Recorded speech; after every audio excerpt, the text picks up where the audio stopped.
Greetings, Patrick here, Eight Questions with, and welcome to the show. Welcome to our special guest host tonight, Brett Kelly, stopping by. That's right, that's right. Uh, uh, we're going to be talking to film director Donald Farmer in about 15 minutes. And I got to tell you, I'm so jazzed for this. This is going to be a lot of fun.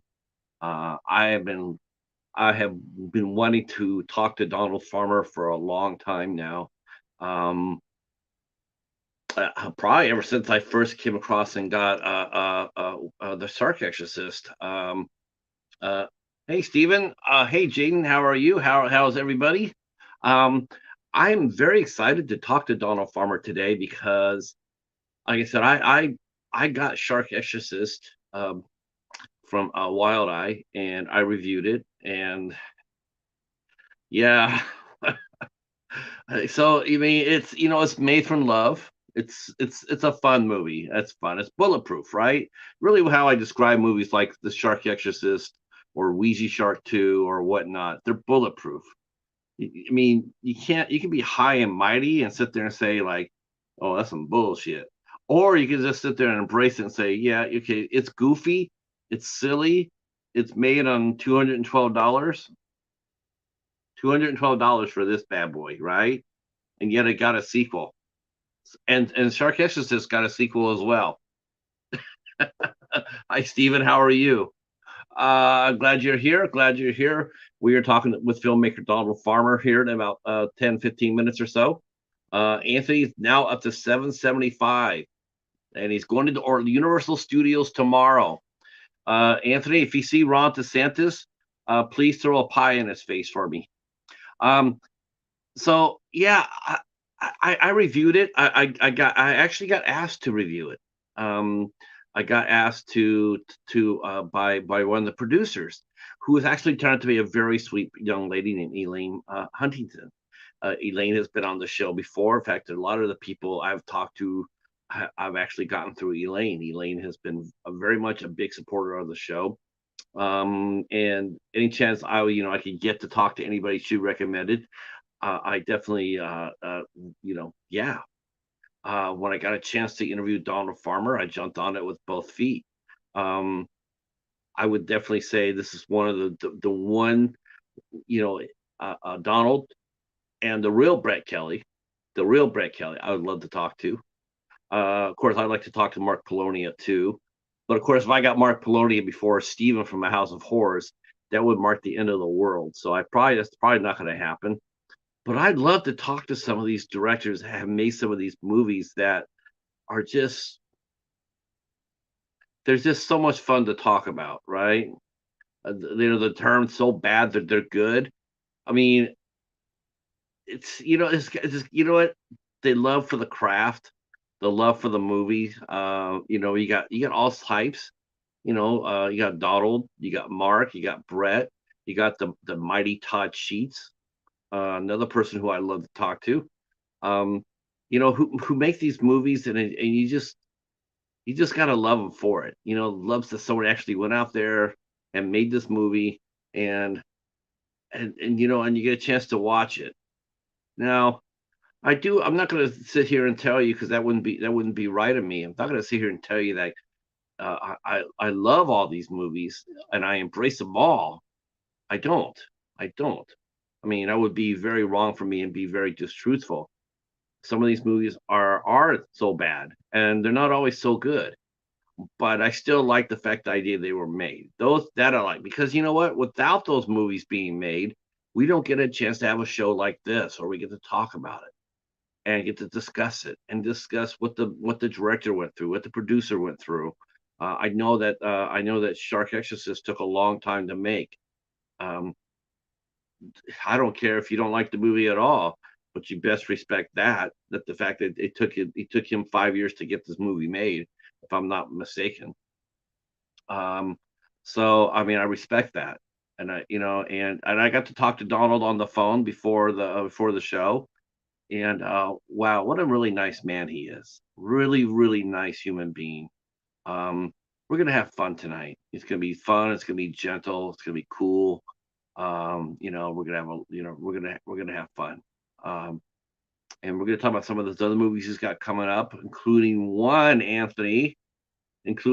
movie called Demon Queen 2 that has our friend Jessa Flux is going to be in that movie. So, um, but I know you're going to be on your best behavior tonight, so I don't have to worry about that. But Jessa Flux is going to be starring in Demon Queen 2. Morgan Thompson is going to be doing, and we're trying to get Morgan now. I was hoping to get her for Women in Horror Month. We just didn't make the connection, but we will be trying again because she's going to be doing a movie called Closet Monster, and we're going to be trying to get Morgan Thompson to come in and talk to us about that movie. Hey, there's our good friend Echo in the house. Uh, of course, as always, feel free to share us out if you can, if you will. I do know that I can say too that the midnight hour will be returning to its normal time at 10:15 tonight. Hobbs has gotten the car back. I gave him back the car.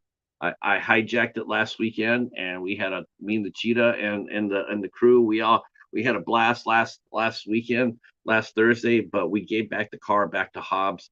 So the the midnight hour will be back at 10:15. Anthony says he's got 775 subs. That's a lot of subs. Uh, you should be able to get some more. You should. You're almost up to 1,000, Anthony. So keep climbing. And the Nets better win tonight, otherwise that's the end of their seasons. Well, we're waiting for Donald to get here, and we're going to talk about his process and how he makes his movies. I actually thought that he was actually based in Louisiana, but he is actually based in Tennessee. So that'll be very interesting as well, too. We'll see about and he's got some thoughts about the surrounding area. Donald is very, very smart. He's very sharp. He's definitely got his eyes out on everything, including he did a convention a couple of months ago, and we're going to talk about that. And he mentioned that he would be oh, there's Val right there, just in time. I have to get a hold of Val right there because she needs to give me a date for in May. I'm gonna have to give her some dates, and hopefully she will do that. And there's Jonathan. Uh, no doubt, Jonathan. You know what? It is a masterpiece, and even my friend Brett Kelly here. Brett Kelly's digging it too. That's right. I brought the Ouija Shark out for this movie. You guys might remember Brett Kelly from Ouija Shark. He's here. He's going to be co-hosting the show tonight. What's up? Um, so yep. So we're happy. We're happy. We're going to be shooting the shit with Donald Farmer. Oh, did I steal that? Oh no. Uh-oh. I guess I can count on another invasion by the Cinema Squad. All 7 members of them. Now that I said that. Hopefully you guys are doing well. Getting ready for the weekend. While we wait for Donald, I'll go ahead and I'll tell you what's coming up on the old schedule because the schedule is fun. We have a fun schedule. All right, so it's hard to believe that we're already in the last week of April. It just no doubt, right? There is going to be another Shark Exorcist coming out, as well as there's another Ouija Shark 2. It just got released. The press release just got sent to me yesterday. Um, uh, awesome. Make it the last 2 weeks of May if you can, Lady Valerie. The last 2 weeks to be awesome for May. If you got anything in the last 2 weeks, I'm down with that. Uh, yeah, I just got the press release for Ouija Shark 2 yesterday. I know that Donald has that listed on his IMDb page. We talked about that. He says, well, some of the things on IMDb might not be all the way correct. So, he says that a lot of his interviews, people just go to his page and just ask him verbatim about his movies. Well, we're not going to be doing that. We'll be talking about those movies, but we're not going to be just going down the list because every movie's different. Every movie's special in the way it was created and performed and everything else. To sit there and just grab somebody's list and just go walk it down, It's interesting, and though it's interesting if you walk a director's more a director than an actor. But because to me, I think a movie with directors, you work from their first movie and move all the way up. I think the progression of their skills and how they make their movies, I think it's more fascinating to watch as you go up a list of movies that a director makes more than an actor. I don't know why, but it is to me. I find it more interesting to talk to a director about their movies in the chronological order because I think every director or should pick up some new tricks with every movie made. Some don't. Some are comfortable with what they're doing. They have a set pattern. They have a set process, and that's what they'll do. And they'll stay right there, and they won't really move. But some directors will be innovative and creative um, and think outside the box. I personally think Donald's like that. I think he does a lot of things outside his budgets that are pretty fun, are really fun.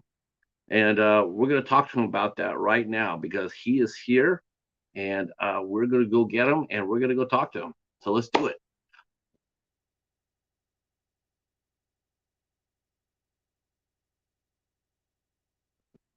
Oh, oh, he got kicked off.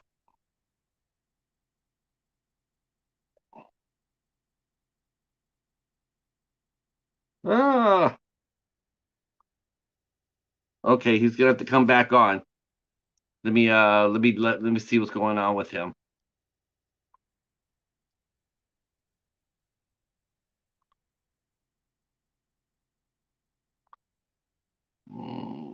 Okay.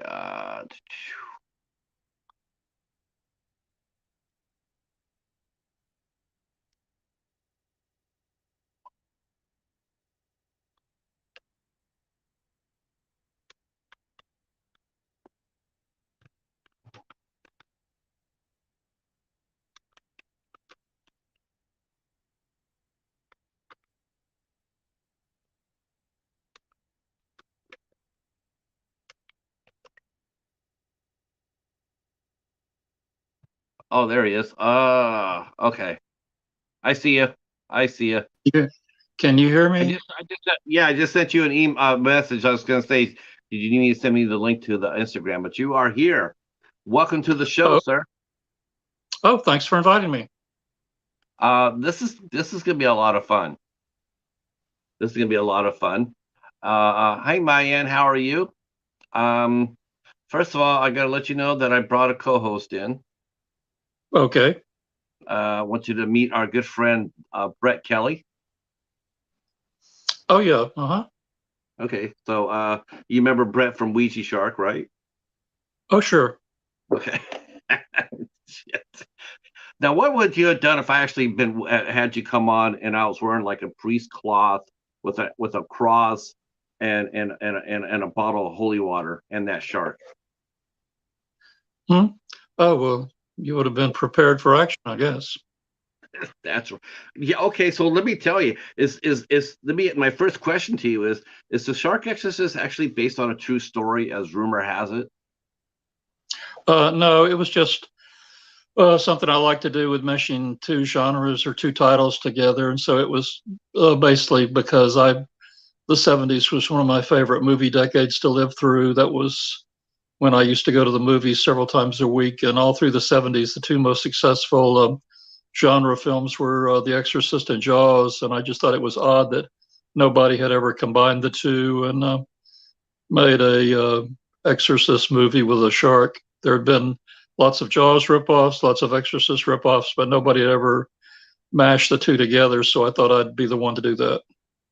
It's actually pretty bloody brilliant, if you ask me. I mean, it's very interesting. Had a lot of fun with it. It is. It grows on you. It actually really grows on you. You look at it and you're going like, what? And then the more you think about it, which is basically a true sign of a true cult film, is after you watch the film and you go there and your first reaction, you have your first reaction, whether it be yay or nay, but your first reaction, and then it marinates. And then before you know it, you're talking about the movie to everybody. like I did. Like, have you guys Hmm. seen Exorcist? Have you seen, I love cult films. I love watching them get created. When you do a movie like the Shark Exorcist and you talk about it, and people are looking at you like you're crazy, like okay, but then all of a sudden it's subversive.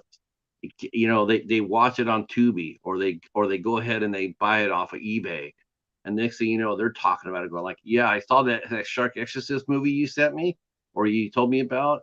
Yeah, I got a copy of it, and I'm gonna whip your ass next time I see you, but I love it." Hmm. Um, Yeah, I'm sort of amazed it's had such longevity and has been released so many times because it's been released twice in America and it's been released in England and Poland, but then it's been released three times in Japan where it's really big. yes, and it's funny because I brought Brett Kelly on here to hang out with us, but both of your movies, both his Ouija Shark and your Shark Exorcist, played in theaters, in Japan. They were big. They're big. Um, Yeah, and also Shark Extras did have a few screenings in America too. It played in a few U.S. theaters. It um, actually even played in Mexico. It played at a Mexican film festival in Mexico City. So, and it's played in L.A. And so, yeah, various theaters showed it. Showed also one in Pennsylvania showed it. it's funny when you sit So there and you sit. it had a few screenings here and there before it came out on video. Um, it's sort of, I mean, when you mention that, it's the last you look at your body of work, and you think about it, and it's the last thing you hear anybody expect to say, yeah, Shark Exorcist was an international hit, because it was everywhere where it played outside of America. It was well received, like you said, including Japan.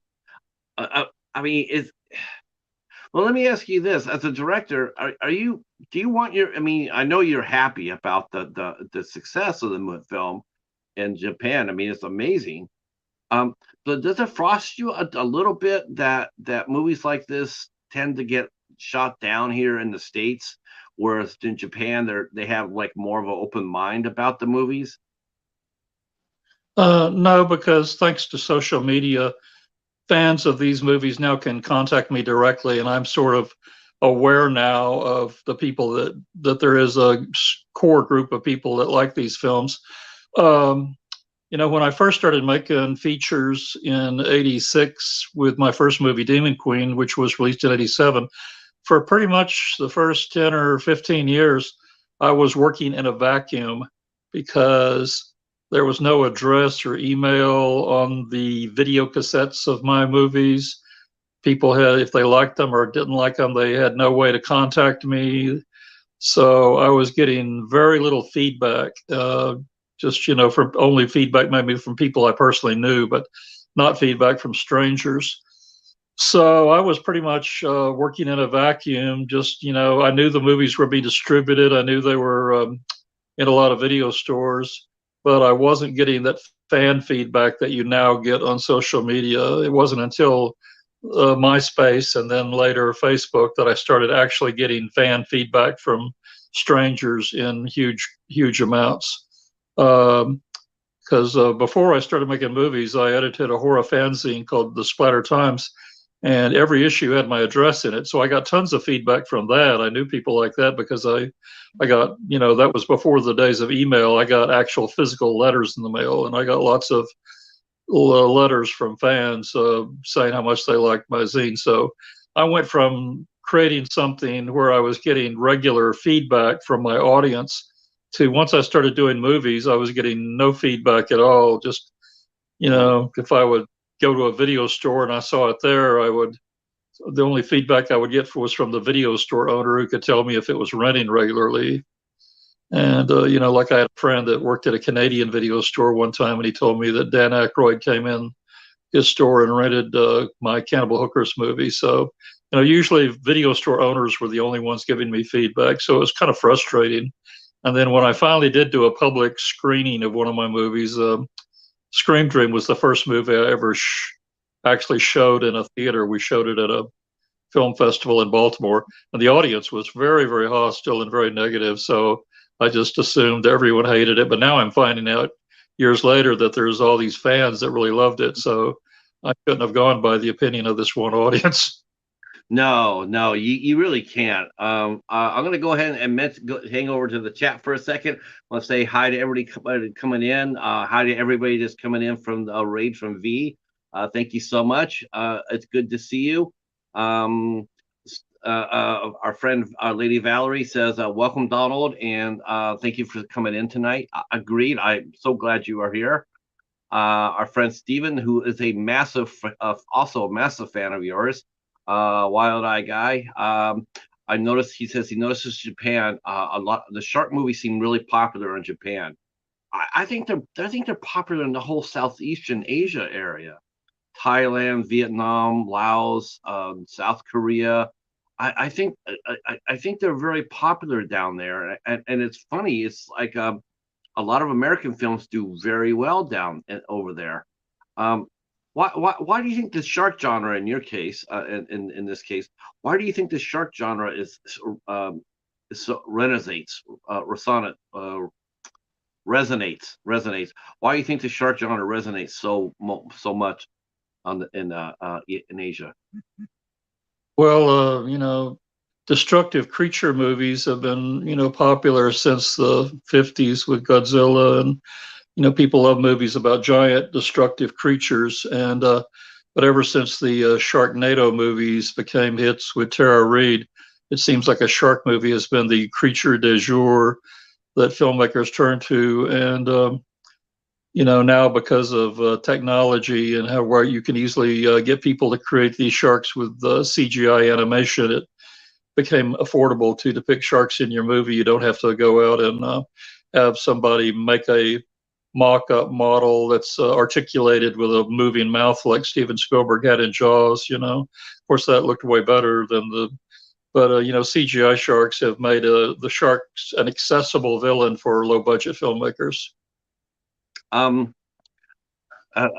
everybody's coming in. Thank you again so much. I appreciate it. Share us out if you'd like to. That'll help too. Glad everybody's here. So we'll get back to the show right here. Thank you all for coming in. Good to see you, Wes. Let's go back to the beginning because we're gonna have to do that anyway. But I'd like to know where you got your start at, Donald. Where did you get your well, I guess the first question is probably an old one, but it's true. But what was the movie that you watched or TV show that you watched that spurred your interest in becoming a filmmaker? Well, the very second movie I ever saw in a movie theater when I was, 5 or so was The Seventh Voyage of Sinbad. And so that got me interested in the fantasy genre of cinema with all the giant creatures in it. And for a few years, I was mainly interested in any movie that had dragons or dinosaurs in it. I wasn't a horror fan. I was more of a dragon and dinosaur fan. So I wanted my parents to take me to any movie I could find with a dragon or a dinosaur. So they took me to see Wonderful World of the Brothers Grimm because it had a dragon, and they took me to see Seven Faces of Dr. Leo with Tony Randall because it had a sea serpent, which was sort of like a dragon. And so that was my big obsession for a while. And then one day my mother took me to a Doris Day movie that she wanted to see. But before the movie, they showed a preview for this horror movie called House of the Damned, where it had this armless person, a legless person who walked on his hands with a knife in his mouth, creeping up on women in their beds. And it had a 8-foot-tall giant terrorizing people. And so this was one of the scariest previews I'd ever seen at the time. And that sort of got me fascinated with the horror genre. And my parents would not take me to any horror movies. So pretty much the only horror movies I could see were the ones that were on TV. So I think the first horror movie I ever remember seeing was Curse of Dracula, which was released on TV. In TV, it was called Curse of Dracula, and then in theaters, it was called Return of Dracula. And it's a black and white American movie, and that was one of the ones that first really sparked my interest in the horror genre. And then soon after that, I saw a couple of Hammer movies on TV, Revenge of Frankenstein and Evil of Frankenstein, and then I saw Vincent Price. The first movie of his I saw, I believe, was Pit and the Pendulum and The Tingler. And so those movies were the core initial movies that got me into being a horror fan. And then back in those days, we had this Saturday night TV show called Shock Theater that would Oh, show movies from the Universal package. They would show all the Universal classics like Dracula, Frankenstein, The Mummy, The Invisible Man, and all the Monster Mash movies like Frankenstein meets the Wolfman, House of Frankenstein, House of Dracula. So I watched every one of those. I never missed that show every Saturday night. And so, pretty much that was where my interest shifted. And I became not so much a Dragon fan. I became more of a full blown horror fan.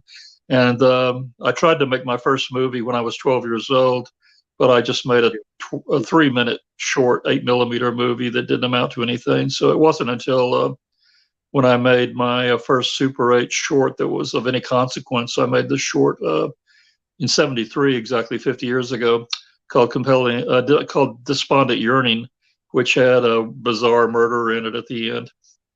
And it was more of a melodrama with one murder in it, so it wasn't really a horror movie. But that was my first attempt to make a movie. And then my next movie after that, The Summoned, was a my first attempt at making a full-blown horror movie. And it's available now on Blu-ray from SRS Video. So anybody that wants to see my first horror movie can get it from them. And they call it the Donald Farmer Collection, Volume 1. oh wow. All right. I know our friend Casey. He's a huge SRS guy, so I'm sure he'll be interested in that. Um, so your first movie, The Summoning. How old were you when you filmed it, and how did you find your? Were you the only crew member? And how did you find your actors for your first movie? How old were you? 15? When I made that, I was either 20 or 21. Oh, okay. And what I did was I made it with my two best friends, Bob and Larry. And so we all made it together. And so we all pooled our resources and our time. And so it was a joint project between the three of us in terms of getting the physical movie made. But I was the sole writer and I was the sole director. And I shot it with my own Super 8 movie camera. Did you have And any so idea? Did you have any Bob and idea? Larry, though, provided locations and they helped find actors for me. Did you have any idea what you were doing when you shot it? I mean, did you have an idea, or is this totally experimental for you? Well, this was my second short movie, if you don't count that 3-minute one I made. And so I'd already worked out, basic film grammar with my first movie. When you're making a movie, you pretty much have to sort of have a vague understanding of the rules of film grammar and camera coverage. Like if you're having a scene with two people interacting, you have to decide, am I going to shoot the whole thing in a master, or am I going to shoot it in a master with individual close-ups that I can then alternate between the three shots, or is the camera going to be moving, or is the camera going to be stationary? You have to make all these decisions about basic film grammar. And I'd sort of worked all that out on my first movie. So by the time I did The Summoned, I was pretty comfortable with that. And I would just, we were just trying to make the movie have enough exploitable elements that it would be interesting. At that time, there was no distribution for Super 8 movies. The only thing we could do was we could show it at various public places. So we actually showed it at a local church. That was the world premiere. We showed this movie about a demonic incubus who seduces women. We had our world premiere at a church. And then we showed it to a sci-fi club in Nashville. There was this club in Nashville that put on an annual convention in Nashville where they would get different celebrity authors to show up like they usually. I think Harlan Ellison was their favorite. They got him quite a lot. And so anyway, this sci-fi club told us we could show it at their clubhouse. So we showed it there, and that was pretty much it. And then the movie just went into my closet and sat there for decades until SRS Video told me they'd like to put out a bunch of my old Super 8 movies on in a deluxe Blu-ray set. And so I dug it out of my closet and sent it to them, and now it's available for everybody. That's such a nice thing. That's such a tribute to you. It really is. It's a nice tribute. My question is, when you were shooting on that Super 8, wasn't the Super 8 film pretty expensive at the time? No, it was. I had a job. My mother ran a catering business, and so I worked for her. And then after that, I started working at a restaurant where I ended up using the restaurant job to cast. I used that to cast my first few movies. because this restaurant had a lot of very attractive waitresses. And so I would recruit the waitresses at this restaurant job to be in my movie. And that's how I found the female lead in my first movie, plus the female lead in The Summoned. They were all waitresses that I just got to be in my movie. And then even one of these waitresses, the girl who's the female Summoned, she had a daughter, and I got her daughter to be in Scream Dream and be Melissa Moore's body double. So whenever Melissa Moore turns into a demon, it's actually the daughter of the woman from The Summoned who's wearing the demon costume. And so I her her whole family involved in movies at one point or another. But yeah, that restaurant turned out to be very fertile ground for casting.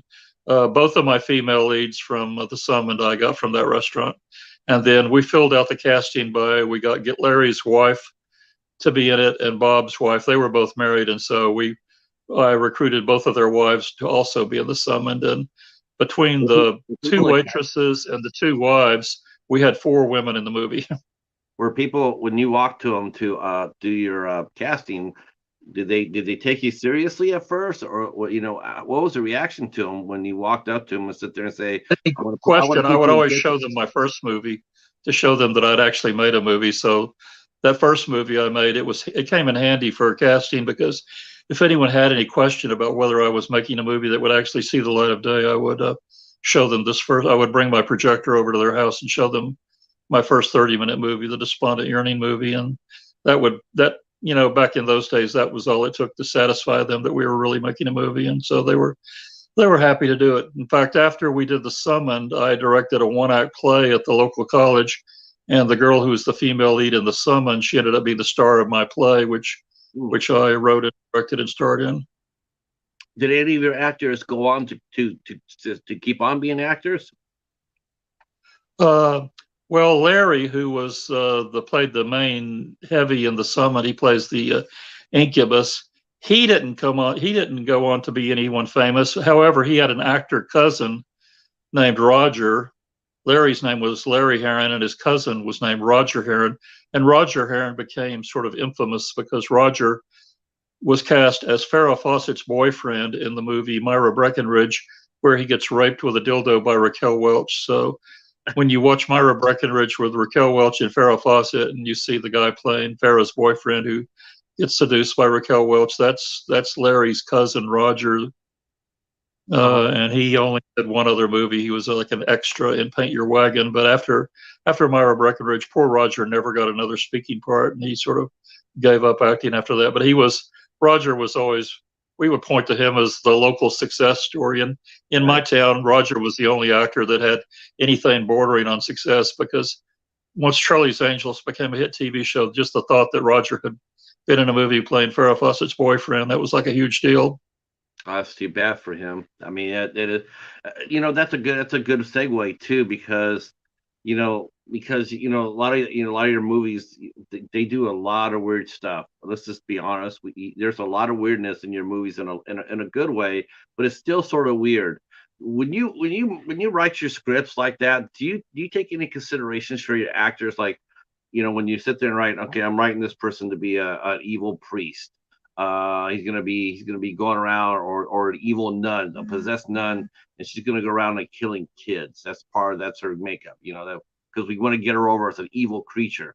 When you write a movie like that, do you think about the actors and the impact of the role could have on not only on your movie but on their career? Is that a concern for directors when they I've never had an actor complain about that, but I have had actors that would go on to be, that would start with me, and then they would go on to be semi-successful, and so some of them would want to take my movies off their IMDb page because they were embarrassed for anyone to see it on their IMDb page. For example, when I made Cannibal Hookers, my second feature, I had 2 actors in that movie that went on to bigger things. I had an actor, Matt, who went on to co-star in Nightmare on Elm Street 5. He went directly from my movie, which was his very first movie, straight into Nightmare on Elm Street 5. And then he went on to even bigger things. He was the star of the TV show Police Academy, which was the TV version of the movies. He became a regular on Married with Children, and he even had a spinoff show for Married with Children, which didn't last very long. And then he's also been on a soap opera for years and years. He's very big in the soap opera world. So he's gone on to much bigger things, but he's never tried to have Cannibal Hookers taken off his resume. And if you go to his IMDb page, you'll still see it on his IMDb page. However, we had a female lead in that movie named Amy, and Amy didn't really become a bigger actress, but she became a director, and she was able to put together a respectable budget of over $1 million to direct her first feature, which she got one of David Lynch's stars from Twin Peaks to be the star of her feature. So once she became a director directing, a big shot from Twin Peaks, she actually called me up and wanted to know if I could get Cannibal Hookers off her IMDb page, because she said she was embarrassed for anyone to see it. So some people are embarrassed by this stuff and some aren't. It's basically depends on. What do you tell somebody like that? Like, I mean, is it a place where, I mean, yes, you could do it. Yes, I could do that. But is it one of those places where you sit down to somebody and because, like I mentioned before you got here, what I really love, you and I were talking about how some interviewers grab your IMDb page and they just go by, they just go by your movies, one by one. I like to go. I like when I look at an IMDb page for a director. I like it more because I think it tells a story more of a director. If you look at their work and you work their way up, and you see how much they've grown in their craft, and how every movie that you did gets a little better and better. You do things differently with every single movie, or you hope so. You hope a director does. Some directors are caught in their own ways. There's some people that come in there and they'll do the same movie the same way every time. But your movies, I think you learned every movie that you did. You did something a little different. Did you, for a movie like that, you sit there and say, I could take your name off of it. But is that really truly what you want? I mean, is it something that you would try to talk somebody out of? Because plus it's sort of that easy to have a name. It's not that easy to have a name taken off IMDb because you're not dealing with a live person on IMDb. You're dealing with their computer program, which is asking you all sorts of questions. Why do you want to take this off? They're asking you to say that this is not a legitimate credit. And if it is a legitimate credit and they were actually in the movie, then you almost have to lie to the IMDb computer to get it, even them to attempt to take it off. And it just makes it, anyone who deals with IMDb knows it can be frustrating because you're never dealing with a live person. There's no 800 number you can call and talk to somebody from IMDb. You're dealing with a computer program, and so you basically have to figure out how to navigate this computer program to make it do what you want it to do. Like the guy who did all our makeup effects on Cannibal Hookers, he's probably the biggest success story from that movie because that was his very first job. He'd never done makeup on a movie before, and today he does huge things. He did the most recent Schwarzenegger Terminator movie, and he personally did Schwarzenegger's makeup. He does the X-Men movies. He did Brad Pitt's movie for David Fincher, where he was aging backwards. And so he just does one huge movie after another. But he's still, if you look at his IMDb page, he's still got Cannibal Hookers as his first credit, and he's never asked me to take it off. Do you see yourself as a tree?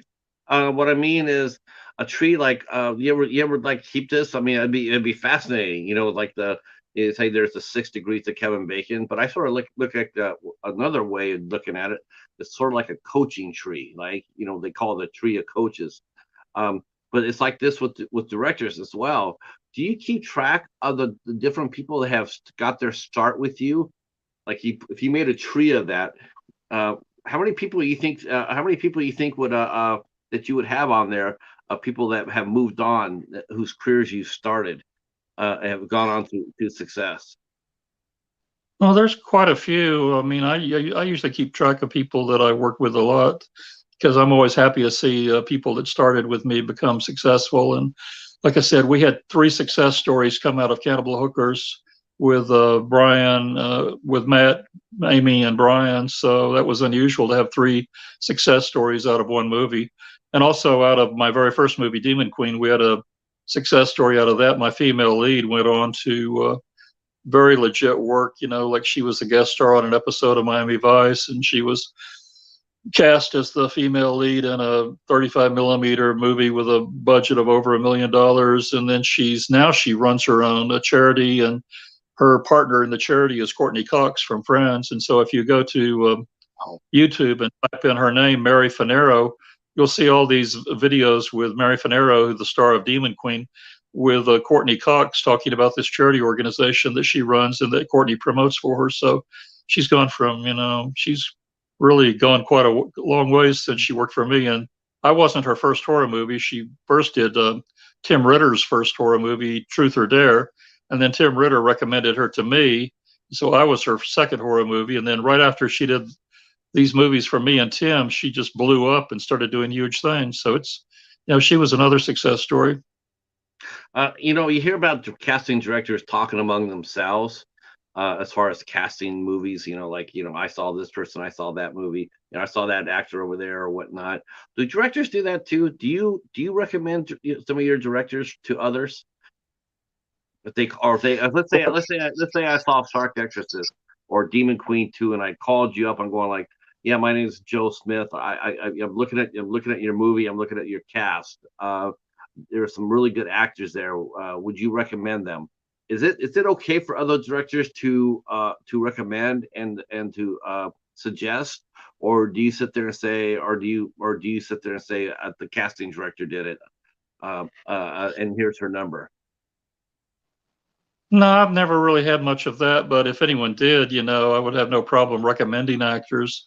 Lately, for the last few movies, Jessa Flux has been the star of my last several movies.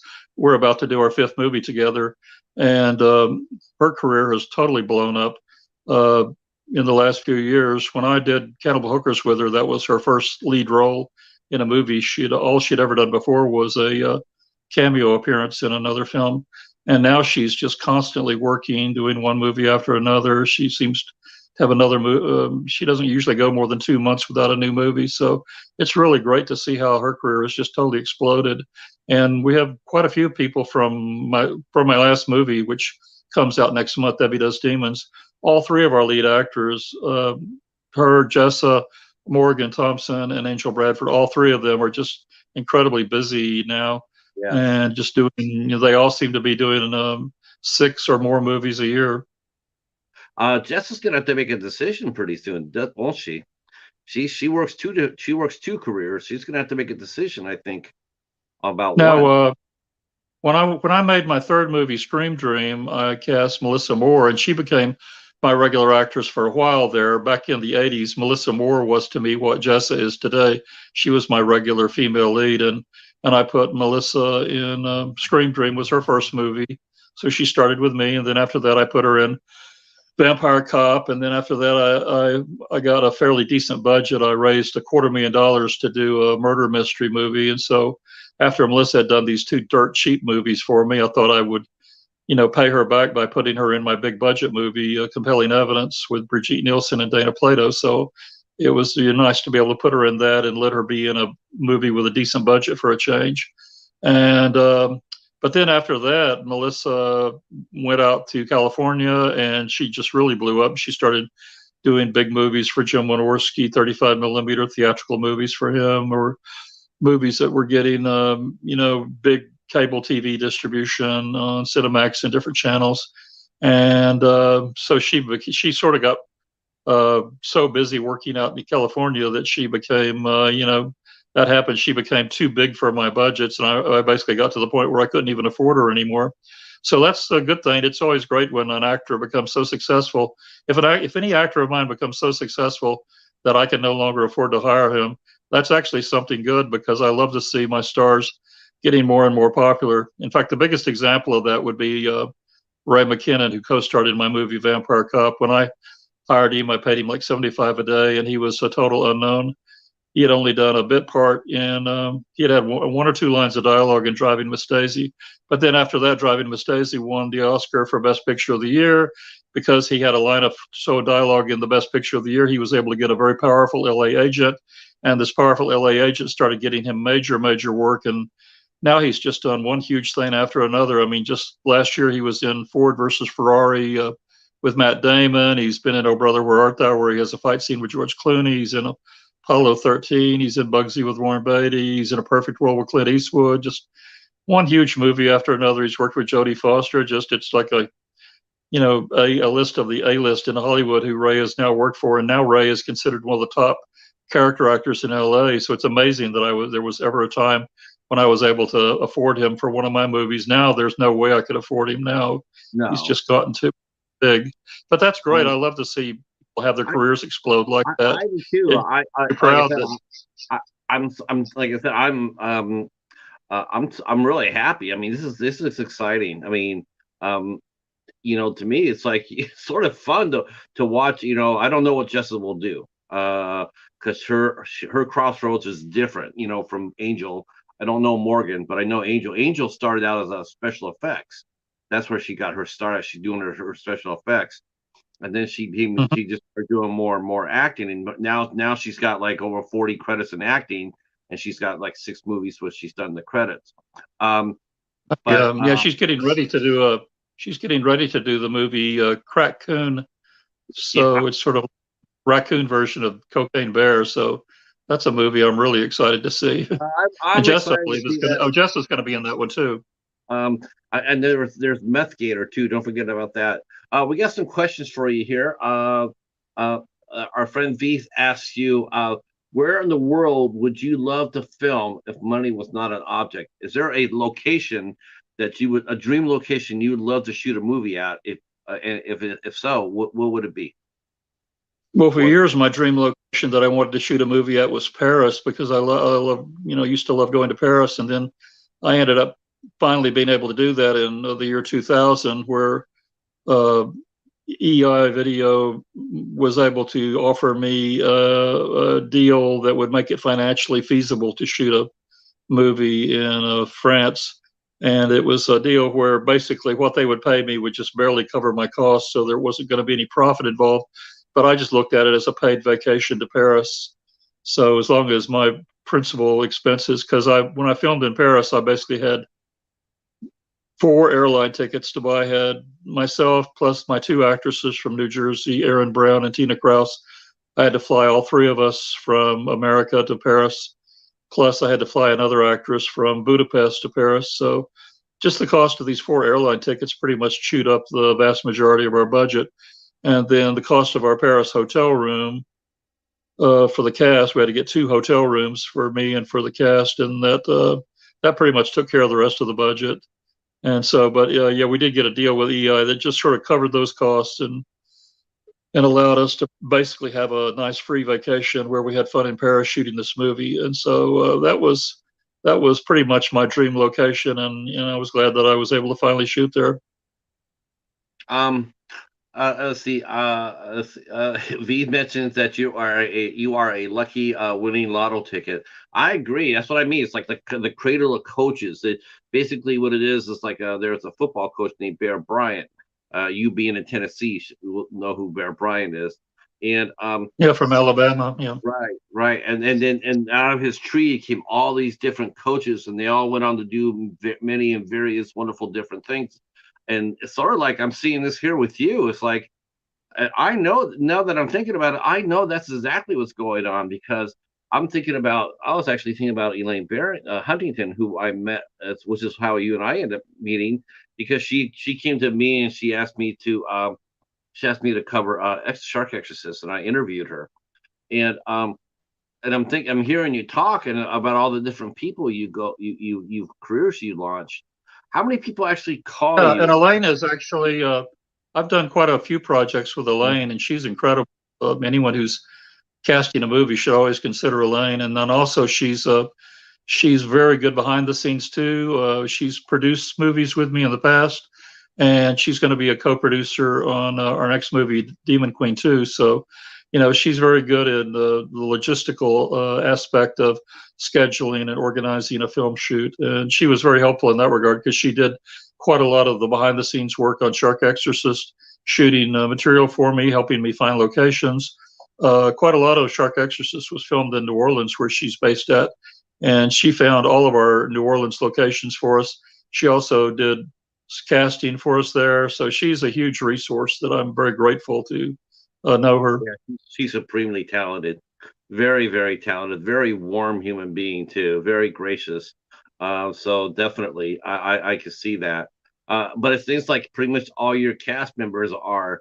Um, do you still do you how many of your actors or crew members? Let's ask this: how many of your crew members have gone on to become directors themselves because of you?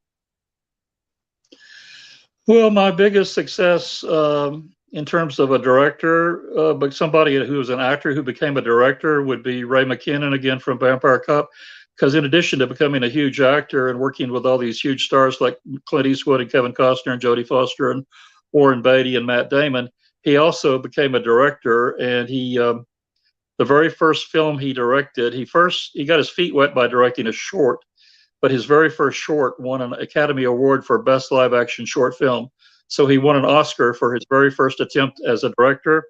And then after that, with the clout of having been an Oscar winner, he directed his first feature, and he was able to get Billy Bob Thornton to star in his first feature because Billy Bob Thornton was eager to work with him since he was an Oscar winning director. So Ray is my, in terms of an actor who went on to become a director, Ray is my big success story, you know, because you can't do better than going from one of my movies to becoming an Oscar-winning director. Well, I think you got to think though, think of all the things that he learned watching you. I mean, you know, it's I don't know if Jonathan's still here, but I'm going to say this anyway. But he was probably always watching you, Donald, always watching you. You know, as far as what you did, you know, as far as you know, shooting your film and your process, you know, setting it up, getting locations, getting the budget. I'm sure he learned a lot of that watching you. Um, But that's he was fun. also a director for a director. One thing I like is when actors come in with a lot of their own ideas for creating a character, and so they come to me with their own ideas. And Ray was very big on always having business to do with his hands while he was shooting the scene. He said it makes your character more interesting if you keep your hands busy. So he would always have a banana in his hand and would always be munching on a banana because he said even if somebody else in the scene was talking and he wasn't talking, he said people's eyes would go to him if he was doing something interesting with the banana. So he said that was a little trick he learned in order basically to upstage another actor and steal the scene.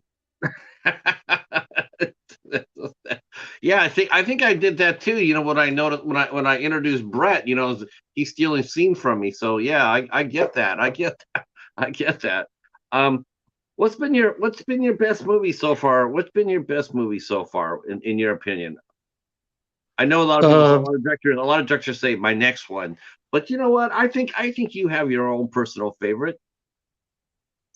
well, I have a few favorites. I like the new one that comes out next month. Debbie Does Demons is definitely one of my top three favorites. You know, that one was one I tried to make it have the most streamlined story where every scene played into the next scene, where it didn't have any padding. That was one problem with Shark Exorcist. Shark Exorcist had a lot of scenes that were basically padding, just trying to reach a feature length running time.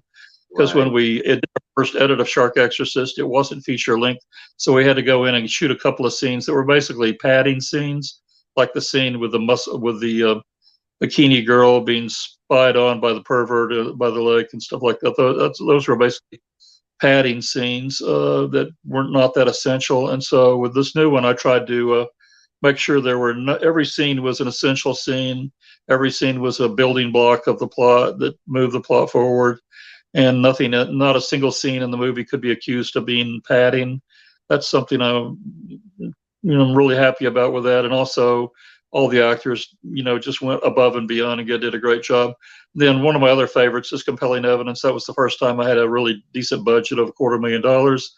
And so what I did immediately was I tried to hire as many of my friends who had been sticking with me on my cheap movies as possible and give them the benefit of working on this bigger movie. So I not only hired a lot of my friends like Melissa Moore, but we were able to get a few celebrities to be in it, like Brigitte Nielsen and Dana Plato. And then I got Lynn Lowry, who I'd been talking to for several years. I'd interviewed her for my fanzine, The Splatter Times, way back in '82. And ever since I met Lynn Lowry, I was a huge fan because she had been in I Drink Your Blood and George Romero's The Crazies and David Cronenberg's Shivers. And I wanted to put her in one of my movies. But in '82, didn't at that time have the budget to hire her. And so it wasn't until several years later in 94 when I made Compelling Evidence that finally I had a movie that was a big enough budget that I could offer it to Lynn and not be embarrassed about offering her one of my movies, because she had only done 35 millimeter movies at that point with big budgets. And so I didn't Right. want to have her work on some little $2,000 wonder, 3-day wonder. So, that was a big thrill to finally be able to offer Is, Lynn a part once we had a decent budget to give her something worthwhile. is it hard to negotiate a price like that when you know that your budget's like, like you said, a $2,000 wonder? What was the budget for Shark Exorcist? It was, I think it was five, right? 5,000.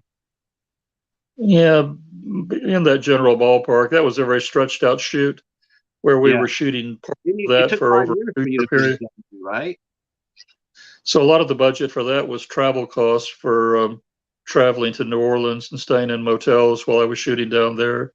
Travel costs can eat up a lot of your budget if you have to do a lot of traveling for a movie. And then a lot of the rest of the movie was shot in Paris, Tennessee, at the lake there. And Paris is probably 120 miles or 130 miles from my town. So that was a big trip every time I'd have to go to Paris, Tennessee to film because it was such a long drive. How So how yeah, how hard is it, Donald? I mean, if you can feel comfortable enough to answer this, but how hard is it for you to actually negotiate like you want these actors to come in and do your movie, not hard but at all. you That's don't have not hard at all. In fact, the biggest negotiation I ever did was when I finally raised the budget to do Compelling Evidence. I raised it as part of a $750,000 package from this investor who agreed to give me $750,000 to do 3 movies. But I was in charge of casting these movies. I was in charge of writing them, directing them. I was in charge of putting the crews together. So basically, his deal was that he had to be the male lead in these movies, but I had to do all the other work. And I had to, and if I failed to get a celebrity to agree to appear in any of these 3 movies, then the deal was off. So when he offered me $250,000 to do Compelling Evidence, that deal was contingent on me being able to find marketable celebrities who would agree to do it. And if I failed to do that, then he would not put the money into the movie. So in order to cover my bets, I decided to simultaneously negotiate with 2 celebrities within our price range and then just hire whoever agreed to sign the contract first. So while I was negotiating with Brigitte Nielsen, who was big at the time because she'd been in Cobra with Stallone and Rocky 4, and she'd been in Red Sonja with Schwarzenegger. So she was a big international name. But while I was negotiating with her, I was also simultaneously negotiating with Bo Derek, because Bo Derek and Brigitte Nielsen were in roughly the same price range. And it wasn't very difficult to negotiate price with them because when you're negotiating, you never talk to the actor. These were union movies, which meant they were under the auspices of the Screen Actors Guild. And so when you're negotiating to hire a client or somebody in the Screen Actors Guild, you do not talk to the client, to talent, you're talking to the agent. And it's with the agent that you do all your negotiating. And so the agent, basically just laid us out a price, and it was like a take it or leave it deal. And so then once you agree to the price, then the agent starts talking about the add-ons. He starts talking about other things that you have to be financially responsible for. Like he said, well, in addition to paying X amount of money to my client, you have to agree to fly her first class with her husband from Los Angeles to your filming location in Atlanta. You have to agree to put her at a 4-star hotel. You have to agree to pick her up at the airport in a limousine. And so there's a list of these requirements that are extra expenses that are driving up the cost.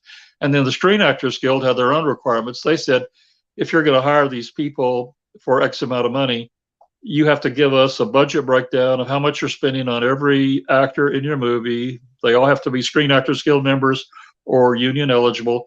You have to then give us the sum of money that totals every actor's salary and put it in an escrow account, which we Right. will lock up this money. And then you have to spend this, you have to have a duplicate amount of this money that you actually pay these people with.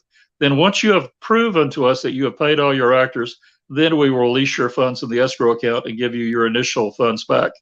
So if you say, for example, have a $50,000 budget for celebrities and you're dealing with the union, that meant you had to actually have liquid, 100 grand liquid, so that you could put 50 of it in an escrow account, spend 50 on the salaries, And then once you approved it to SAG, then they gave you your initial $50. So I had to deal with all those complications, plus dealing with agents. And basically, when I was simultaneously negotiating with Brigitte Nielsen and Bo Derek, it all came down to who demanded the most perks.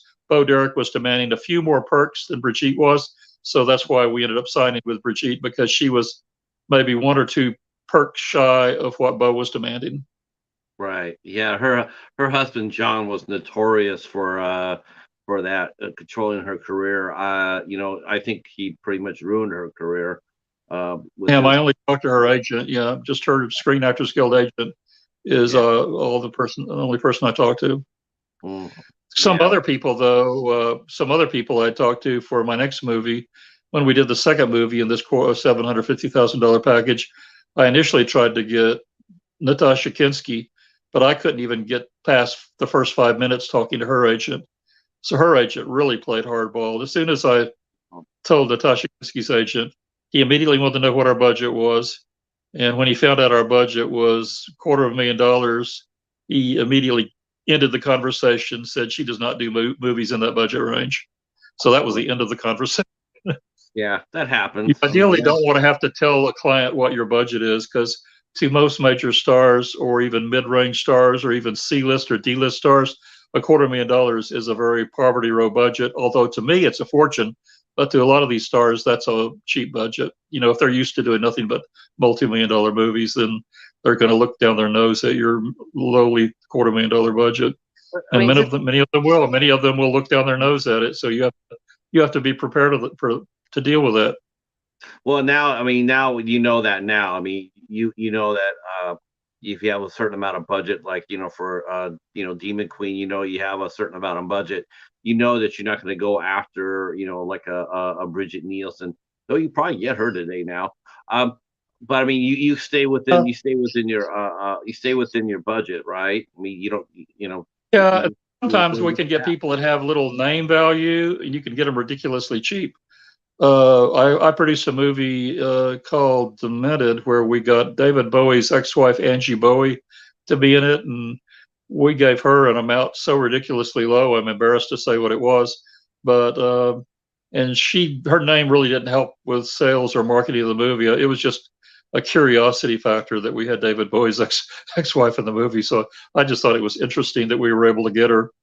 But it turns out most names that you put in these movies actually do not help you get deals. It's very few names will actually help you sell the movie. Brigitte Nielsen was the rare example of a name we hired to be in a movie that actually helped us, and we were able to license the movie to 30 countries just on her name alone. And a lot of our deals told us they bought the movie sight unseen, just because they said they would automatically buy any movie she was in. So we had quite a Right. lot of sight unseen deals. And that's very rare, because then I did a movie with Margot Hemingway, and I was thinking Margot Hemingway might have comparable name value to Brigitte Nielsen, but it turned out she did not. And her name did not open doors the way Brigitte Nielsen's name opened doors. So we learned a lesson there, that it's a very tricky thing finding if you're doing $250,000 movie, the only way you can recoup that amount of money is by doing a lot of foreign sales. You can't just count on the US market. And in order to do foreign sales, you need to have a name who's a name in all the international territories, Europe, Asia, South America. And apparently Margot Hemingway's name didn't mean that much in all these foreign territories. So her name did not do much good for us, whereas Brigitte Nielsen's name had been working wonders for us. So Well, if we'd known that in advance, we would have just hired Brigitte Nielsen again. if you have a movie now to come, if you're making a movie now and you have a chance to get a name star to come in, because we know independent films are like that, especially horror films. What they try to do is, oh, go ahead and get that name star to sell the movie. But then what kills us, and we talked about this many times on the show, but I want to hear your perspective, is a lot of times you'll get a celebrity come out there to shoot it like a day, come out there and negotiate to shoot a day. It helps, helps sells the movie. um but I don't think I've seen any of your movies where that's actually happened. If you hire an actor, you want them to work, don't you? I mean, this is what you're hiring them for. You're not hiring them just to sell the movie. You want them to actually work and be part of the movie and to make the movie work, to make it move along story wise. Um, what do you think of directors that do that though, that grab a name, throw them out there for a day, and then use them to sell the, use them, they'll shoot a single scene, and then use that to sell the movie. Is that an ethical practice, Donald? Let me just be blunt about that, Well, you because can get obviously quite a lot. You can get quite a lot shot in a day. So you could shoot maybe 20 minutes of material in one day, and then spread that 20 minutes throughout a 90-minute running time, and that would, most people would be satisfied that the actor is in the movie enough if they're in 20 minutes of the movie. Most people have seen the Dracula movies that Christopher Lee made. But I think I read somewhere that in most of those Dracula movies starring Christopher Lee has less than 15 minutes of screen time in each of those films. And it's very rare for him to have more than 15 minutes of screen time in any of his 90-minute Dracula movies. And he made like 7 of them, not counting the Jess Franco Count Dracula and some of the ones like Dracula and Son, which he claims are just vampire movies and not Dracula movies. But when he made this movie Dracula and Son, that was actually the first Dracula movie where he was a legitimate star and had screen time all throughout the movie. But most of those Hammer movies he made, like Dracula Prince of Darkness and Horror of Dracula and Dracula's Risen to the Grave, he has basically less than 15 minutes of screen time in any of those movies. And yet, in most of them, he is the top billed actor, and it's his name and his face, only his face on the poster, his image used to sell it, but nobody complains. So it depends on how much you can get shot if you're only hiring an actor for a day, and how judiciously you can edit them throughout the movie so that the audience is satisfied. But then there are some cases where you use an actor and you just have them for one scene. Like when I did Red Lips in '94, we had Kit Nevedad, who's the best known for doing a lot of movies for Russ Meyer, like the movie Up, and some of those various Russ Meyer films. And we only shot one scene with her, so she's basically in the movie for under 5 minutes. But also, we didn't market the movie as a Kit Nevedad movie. We didn't put her name on the cover of the video. We didn't put her picture on it. So we didn't market it where people would expect to see her all the way through the movie. We, marketed it more as a Getty Chasen movie because she was the legitimate star. So, but yeah, people do feel burned sometimes if a person is only in one scene, and then if you put their name really big on the front, and then put their picture on the front, then that can cause fans to feel a little like they've been jerked around. Going back to Shark Exorcist. So let's talk about the process of this, because I love the movie so much. But let's talk about Demon Queen 2. So talk to us about that. Where did the concept come from? I mean, obviously, where did you come up with your idea? Was this based off I believe it was based off a sequel. Now, the sequel, though, wasn't the first movie quite a while ago, though, Demon Queen? I made Demon Queen in '86, and it was released on by a Mogul Video in '87, and then by the next year it was available in France, Belgium, and Korea. So it was our first movie, not only my first feature, but also my first movie to do international sales. And the basic plot of the first movie was about a female succubus who seduces men and either kills them or turns them into her zombie slaves. And so it's basically how she gets involved with this scummy druggy guy who's being chased by drug dealers for money he owes them. And they're threatening to kill him at the beginning of the movie, and she rescues him and kills one of his attackers. And so once she rescues him, he ends up taking her in and bringing her into his home where he lives with his girlfriend, which causes all kinds of complications because, the girlfriend's very jealous of this sexier woman moving in and living with him. And then she's really going to be pissed off when she finds out that this woman is a supernatural demon. So that was the basic plot of the first movie. And so we wanted to have in the new movie, Jessa Flux plays that same character from the first movie, but we wanted to see where would that character be today, years later. And she still looks the same because as a succubus, she never ages. And right. So we have her in a little different circumstances now, where she's in a more of a position of power, and she doesn't have to come looking for people to rescue. People are coming to her, and she has a bigger game plan now. She's very studied the black arts, and she's dissatisfied with her status as a succubus because she only has limited supernatural power. So in this new movie, she's scheming on how she can go to the next plateau and increase her power and become a true demonic force to be reckoned with. And so she brings this girl into her orbit, who she has some nefarious plans for how this girl is going to help her achieve her game plan. So that's the basic plot inspiration for the new movie. Why did you pick Demon Queen 2 to be the movie? Did you lay out other what did you lay it out on a table and say what movie should was this like the first time? Were there other movies in your library that you considered to doing a sequel to? And what made you My change? first, well, out of my first four features I did, Demon Queen, Cannibal Hookers, Scream Dream, and Savage Vengeance. Two of them now have remakes that you can order. Cannibal Hookers and Savage Vengeance have now recently been remade into all new versions that people can order now. Scream Dream is in the works to have a remake done, and it's going to be shooting this fall. So, of my first four movies, Demon Queen was the only one that did not have a remake or a sequel in the works. But I decided it was a logical choice to do that for because it just had become sort of a cult item and also legendary in the circles of people who are video collectors. There's this whole network of people that are hardcore collectors of 80s VHS videos.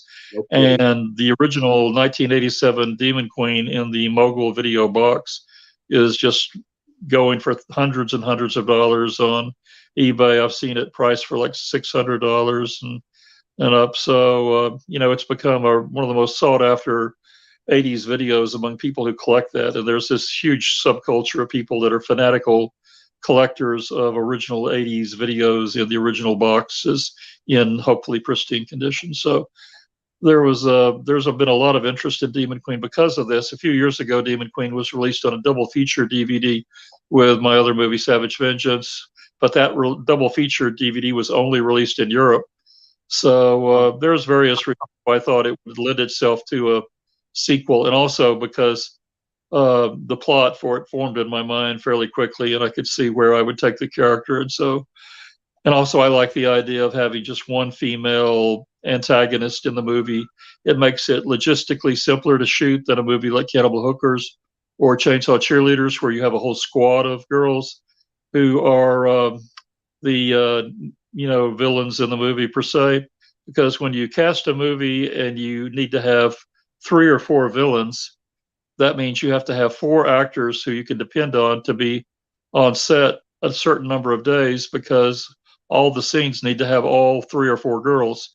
But if you have just one villain in a movie, it makes scheduling the shooting so much more easier from a logistical standpoint, because then you have a certain number of days where you just need this one actor and the other actors who they interact with their scenes. And then there's a certain number of scenes where they're not in at all, where it'll be scenes for other actors. So it just, whenever I'm scheduling a movie, I'm always looking at the logistics of scheduling, the availability of locations, trying to schedule a movie so that I can shoot in, not have to be traveling a lot. Because when you have a whole lot of different locations, travel time eats up your shooting day really badly. And the less traveling you can do, the better. So what we've done in the last few movies is we've rented Airbnbs as a primary filming location, and an Airbnb with enough rooms can double as at least 2 or 3 locations, because the main dining area can be one person's house, a bedroom can be another person's house, the Right. kitchen can be at a third person's house. Oh, So you can get a lot of locations out of this one if a one mid-size Airbnb can give you 2 or 3 different locations with no traveling involved. I saw somebody do that once before. Hey Andre, how are you? Um, that's really interesting you mentioned it. I saw another director do that. He had a building. He rented out a building for his movie. It was a movie called Cross, and the movie it was like a warehouse setting, and it had 3 floors.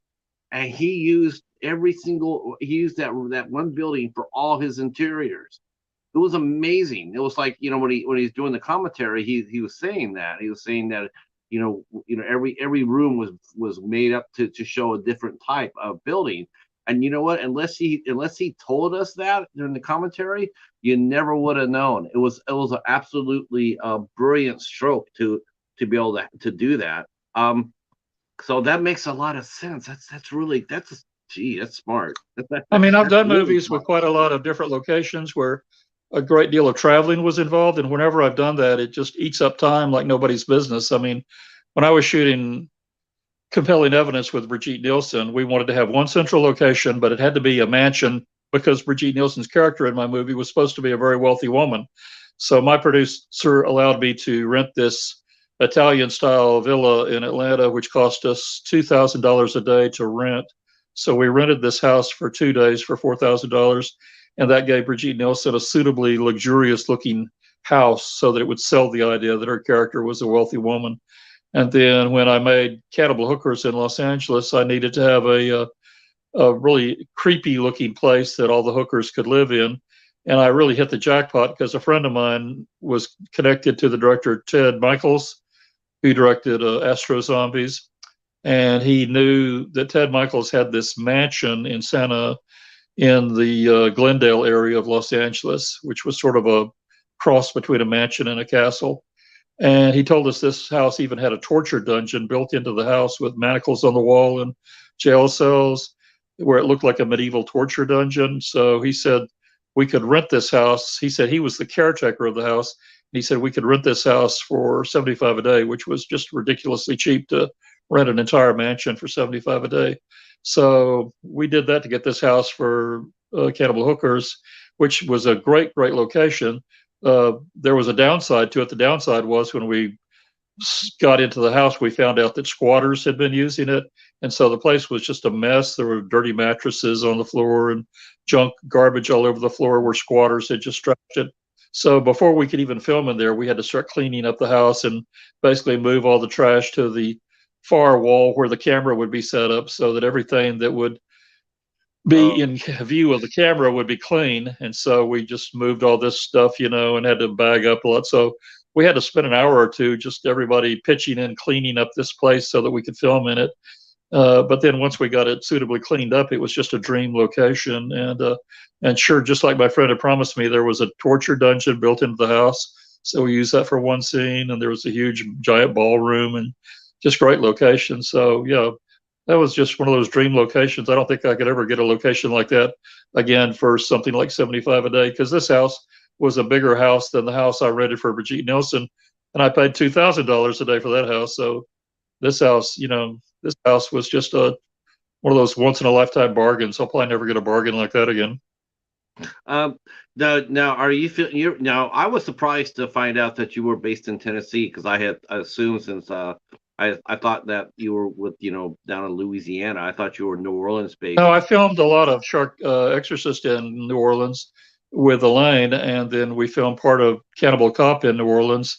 But yeah, I'm based in Tennessee. Whenever I film in New Orleans, I have to make the road trip down to New Orleans, which is 400 miles from my town. I also went down to when I was, sometimes when I was writing for Fangoria assigned me to cover the Herschel Gordon Lewis movie Blood Feast 2 when he shot that in New Orleans. So that was one of the first times I went down to New Orleans for work purposes, was to go down there and spend a few days on the set of the Herschel Gordon Lewis movie, which was at the time the biggest budgeted movie he'd ever made. It was a 35 millimeter theatrical movie, which was being produced by an A-list producer who had just previously done a big movie with Bijou Phillips, the star of Hostel too, and he'd just come on Bijou Phillips movie, and now he was producing a Herschel Gordon Lewis movie. But it was the biggest crew and the most, definitely the highest budget movie Herschel Gordon Lewis ever had made, and it even had John Waters in it. So John, Herschel had never had an actor as big as John Waters in one of his movies. I think before that, the biggest star he had in one of his movies was when he had Henny Youngman in the Gorgor Girls. So I was really thrilled to be able to be there. In fact, he even let me be an extra in the movie, so I got to stand in the background in scenes with John Waters. So that was the first time I drove all the way down to New Orleans for work purposes. And then once I got a taste of New Orleans, I wanted to start. Decided I would shoot part of Shark Exorcist there, and it was during my initial casting sessions. That's where I met Elaine, and she's been an indispensable source of expertise ever since, because she's a genius producer and also a great actress. Uh, you mentioned Fangoria. Who was the editor when you worked there? Was it Anthony? Well, I started with Fangoria in '83, and at the time I started there, Bob Martin was the editor, and Okay. so I wrote several articles for Fangoria for Bob Martin. And then after that, Tony Timpone was the editor, and I did some articles for him. So when I was covering Blood Feast 2, I was doing that for Tony. Yeah. What was he like to work for? He's great. He's very helpful, and I never, I have nothing but good things to say about both him and Bob. Were both incredible to work with. In fact, on my very first trip to New York, Bob invited me to the Fangoria office, said he would give me a tour of the office. So I went there, and Bob gave me a personal tour of the Fangoria office. That was a big thrill. Also known as Uncle Bob. Yeah, he's passed away now, but he's missed very much. But he was an incredible guy. He and I both got to be zombies when we were both in Day of the Dead for George Romero. So that was a lot of fun being a zombie. That's fun. It's funny you mention it because we're gonna segue into this next. But it's funny that I actually met Tony at my very first horror convention in San Jose. I was one of Fangoria's first ones that they presented, and I got to meet Denise Crosby and Brink Stevens that day. And speaking of conventions, you started one out. You started out. You did a convention. Talk to us a little bit about the Screen Queen convention that you did. Yeah, well, this was my third convention. My first convention I did a few years ago in Cookeville, Tennessee, where I used to live, and then 2 years ago I did a convention in Manchester, which was called the Rocky Top Horror Show, because Rocky Top is sort of a popular song in Tennessee. And then we decided we did that convention at a local barbecue restaurant where we rented their banquet room. And we decided we loved that venue so much that we decided we couldn't do the convention the next year because COVID happened. And so during the year when COVID was a really big deal, that was the year we did not do the convention again. But then this year we decided that it was a good time to do another convention at that same venue, which was Prater's Barbecue in Manchester, Tennessee. So we again booked their barbecue banquet room like we had done the last time. And this time we just changed the name of the convention and called it the Scream Queen Shockathon. And then I put it on together with Elaine. She was my partner. And so she did a lot of the logistics and coordination and promotion for me, and helped get the word out about it. And we both invited guests to be there. So between the guests she invited and the guests I invited, we had a really great turnout. And so yeah, we hope to do another one in 2024, because this one was a big success, and it was a win-win for the restaurant, because I explained to them, we're going to be bringing all these people in from all over the South who would not otherwise be at your restaurant, and we've instructed all these people to be sure to order food and patronize your restaurant while they're there, so you're going to get all these customers that you wouldn't otherwise get. So the restaurant was totally on board with this, because they knew from now having done 2 conventions with me that when I do a convention, they're going to sell way more food than they would on a normal day. So Sure. they're happy about it, and I'm happy with how it turns out. So we'll probably do when we do the convention next year, we'll probably use that same venue because we have such a good relationship with them. Where do you usually draw your talent from for that convention? Where'd you find your Screen Queens at, and for this one? Well, it was no problem. I mainly just invited all the actresses that are in my movies. So just getting people from my movies, that we got Jessa Flux and Morgan Thompson and Angel Bradford, all the stars of my new movie Debbie Does Demons, and they're all 3 going to be in Demon Queen 2, and they all 3 made the trip and came in and appeared at my convention. Plus we had several others also, and we had director Tim Ritter came down from Lexington. We had director Hugh Gallagher, the director of Gorotica and Gorgasm, and he's also a Jess Franco producer. He produced Jess Franco's Tender Flesh and Lust for Dracula, and he came in. And so we had a really nice turnout, and we filled up our banquet room. Our banquet room pretty much had as many people as we could fit in it, and yeah, we had no problem getting guests because just by inviting all the people that had been in my own movies, that took care of a lot of the guests, plus the people that directors that I'm friends with. We mainly invited people that live in the area, either Tennessee or surrounding states, so that we wouldn't be asking people to drive too far. So, but we got people there from Tennessee, Kentucky, North Carolina, South Carolina, Virginia, Indiana, Ohio, all those surrounding states where it's not too big a drive to come to Tennessee. It We sounds had like one guy come all the way from Chicago. I was amazed he drove all the way from Chicago to come, because that is pretty much a killer drive. yeah, yeah, that is a killer drive. It sounds so much fun. It really does. Let me ask you a couple more questions before we let you go. One, I want to talk a little bit on going back to my favorite here. Um, h- when you have a certain amount, a small budget, how do you decide how to spend that budget outside the talent, outside the talent? How do you spend your talent as far as the special effects? Like that was probably the one thing about Shark Exorcist that just stands out, whether it be for fun or not.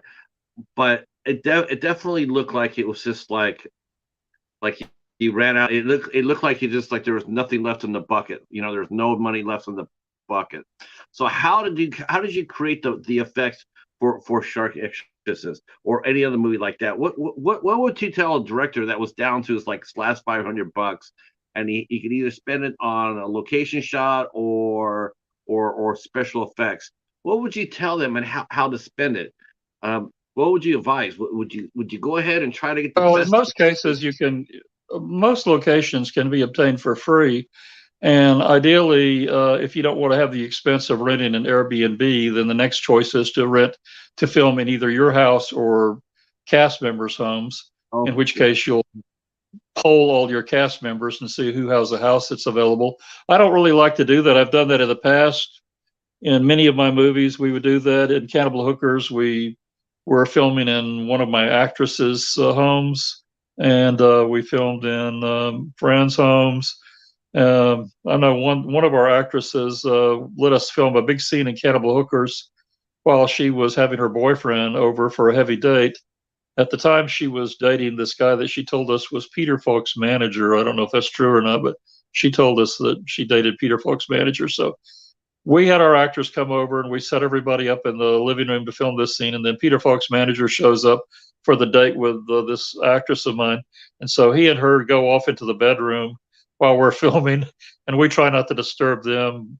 Every once in a while, they would poke their heads out of the bedroom to see what we were doing, and they would all look hot and flustered and sweaty, like they've been up to no good ever. So it was Uh-huh. sort of a funny situation, but that's kind of something you have to kind of deal with if you're filming in somebody's private home. And it's a much more comfortable situation for everybody if you just rent a house and shoot in a rented home.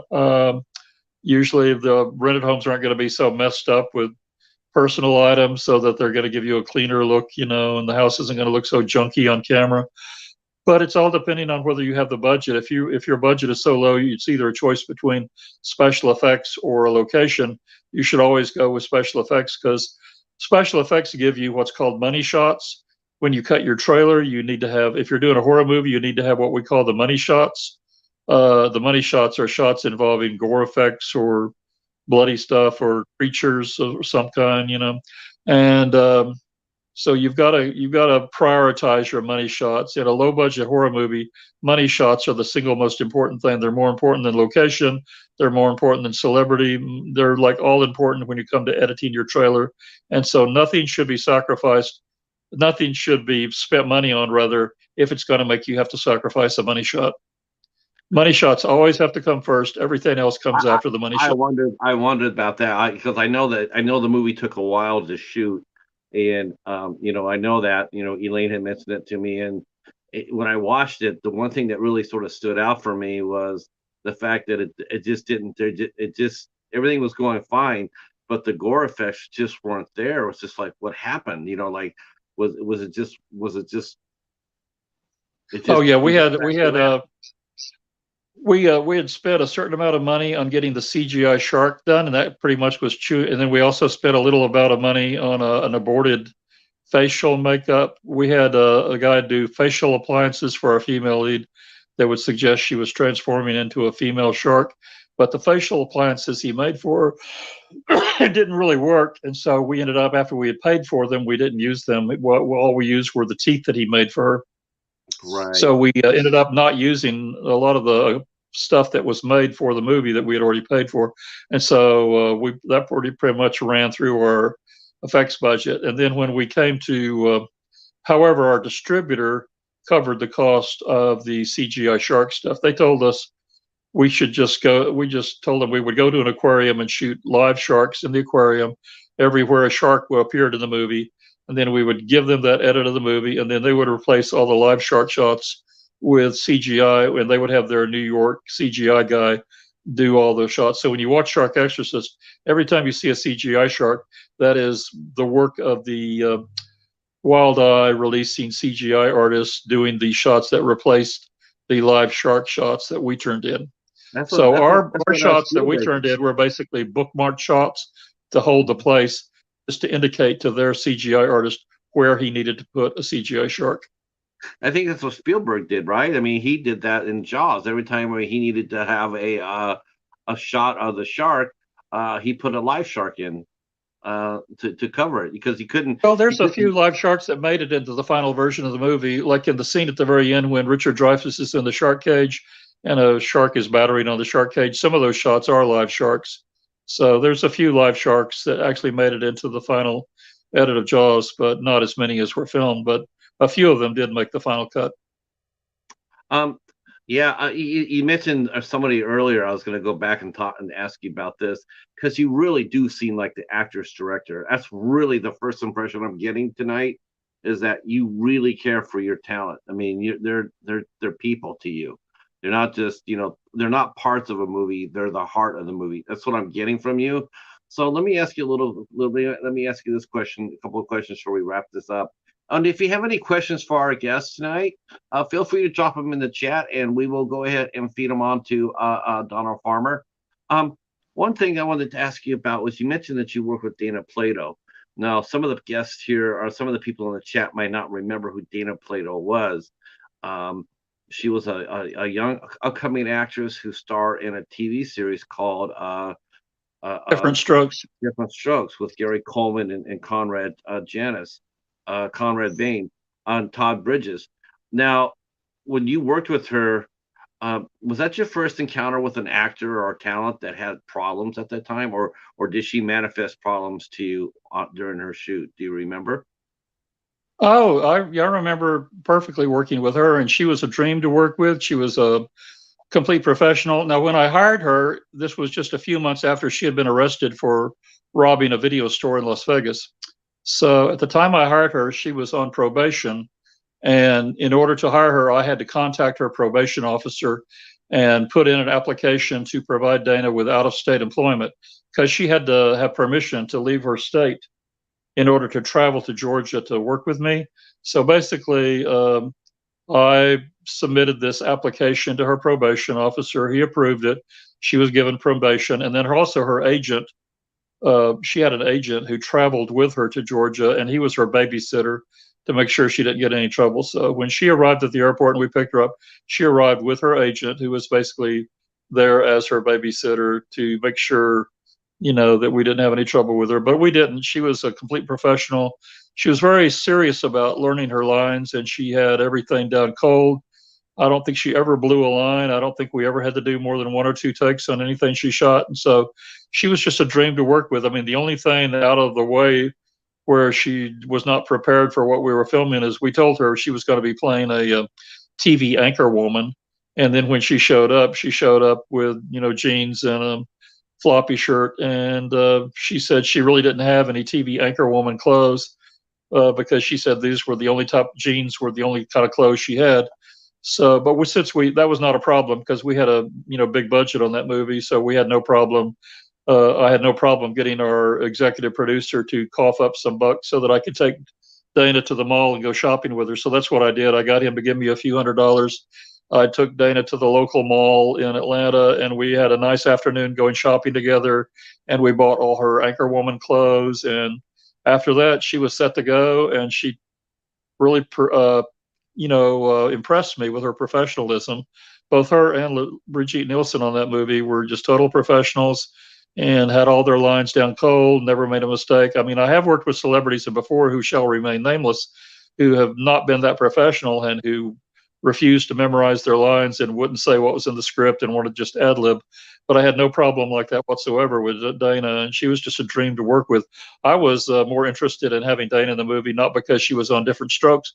I was more of a fan of hers because she had co-starred with Linda Blair in Exorcist the Heretic, and so that's what I was most impressed by. And so whenever I would talk to Dana about her career, when we had some time to chat, I was always asking her questions about working on Exorcist 2, and she was really, proud of being in that movie. She also, a lot of people don't realize this, but she also played Jane Fonda's daughter in the movie California Suite with Jane Fonda and Bill Cosby and an all-star cast. So she had quite some impressive, very impressive heavy-duty stuff on her resume.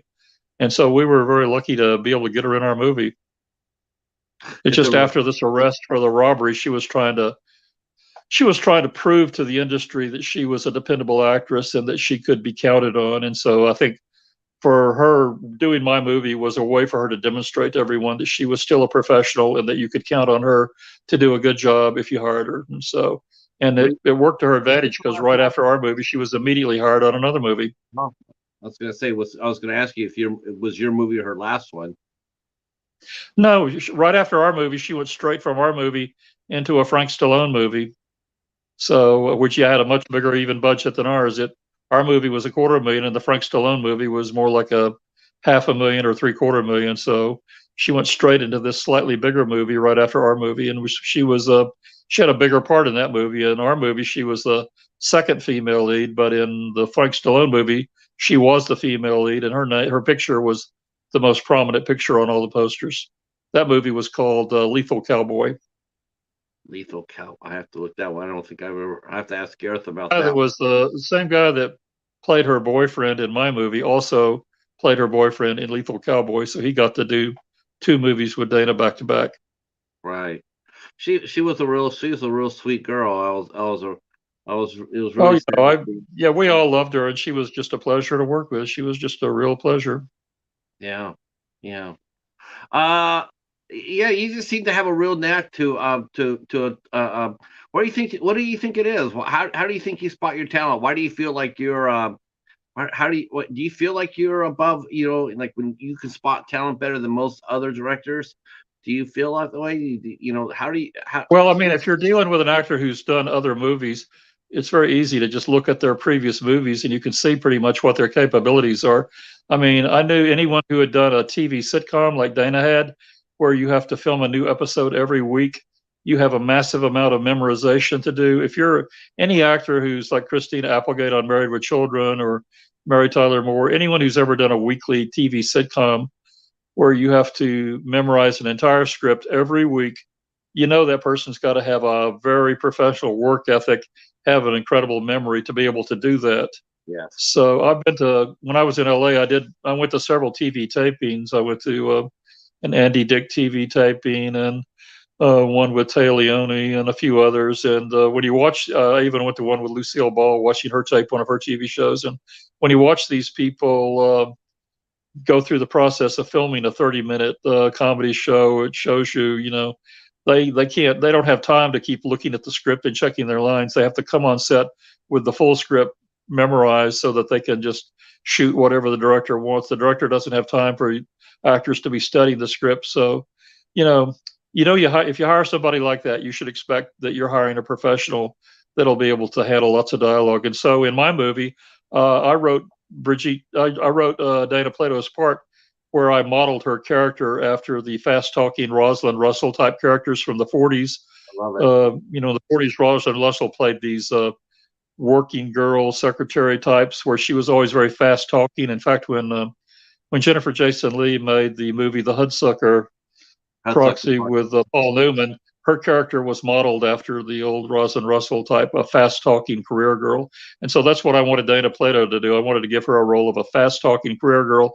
But by doing that, that meant she had to memorize a ton of dialogue. So I was wondering if she would be able to do it. But she just did it with no problem at all. And she was able to do all of the dialogue I gave her, just at the fast clip that I wanted her to do it. I wanted her to be able to spit out her lines pretty quick. And she was able to do that just perfectly. I was really thrilled with how great she was. Oh man, just hearing this, man, because I've never heard this before, but hearing it now and how you tell it, man, it just makes my heart even more. It's really because that's hard. That's hard to do. Do the snappy repartee as Rosalind Russell or Katharine Hepburn. That's not easy. That's hard, and that you're right. No, It takes a lot of skill. I mean, some actors in LA work on 60-minute film TV shows where they're not filmed before a live audience. And in a case like that, you don't necessarily have to memorize the whole script because there's a lot of downtime. I've worked on shows like that before, where there's a lot of downtime between scenes and setups where you can just keep referring to your script, and you have maybe 30 minutes to study your script before every time you do a shot. So in a case like that, you don't have to memorize the whole script. But when you're doing a 30-minute sitcom in front of a live audience, you're in front of a live studio audience like Dana was every week for several years. You have to come on set with every one of your lines down cold, because in a situation like that, there's no time to study your script. You have to know it, and you have to come prepared to deliver whatever scene in any sequence the director asks you to. And they're not necessarily going to shoot the scenes in the order they are in the script. They may want to shoot it all out of order. You have to be prepared to do that in whatever situation or sequence the director asks you to. And so just the fact that she was able to do that for years, that told me a lot about her. Yeah. All right. I think let's talk one last question. When do you start shooting on Demon Queen 2, or is it already In July? In July. So you start in July, and so you're gonna aim for a release this year, or aim for next year? Next year, because it usually takes 9 months minimum for these things to come out. Like my last movie, Debbie Does Demons, it's coming out next month, and I think we delivered it to our distributor about 9 months ago. So 9 months is pretty reasonable, although there are cases where a distributor will get a movie out with just insane lightning speed if a movie is really topical. Like, for example, Wild Eye Releasing has got this new movie, Cocaine Shark, and they got that movie out just lightning fast after Cocaine Bear had been in theaters. I think that's because they knew it was very time sensitive, and they needed to be able to quickly cash in on Cocaine Bear. So, when there's a situation where a distributor really needs to move super fast, they can if they have to. I think that movie's a Mark Polonia movie. So yeah, I'm not shocked. I'm not shocked it was made in 5 days. Yeah, so I don't know how many days they spent doing it, but just it's one thing to shoot the movie and deliver it to the distributor.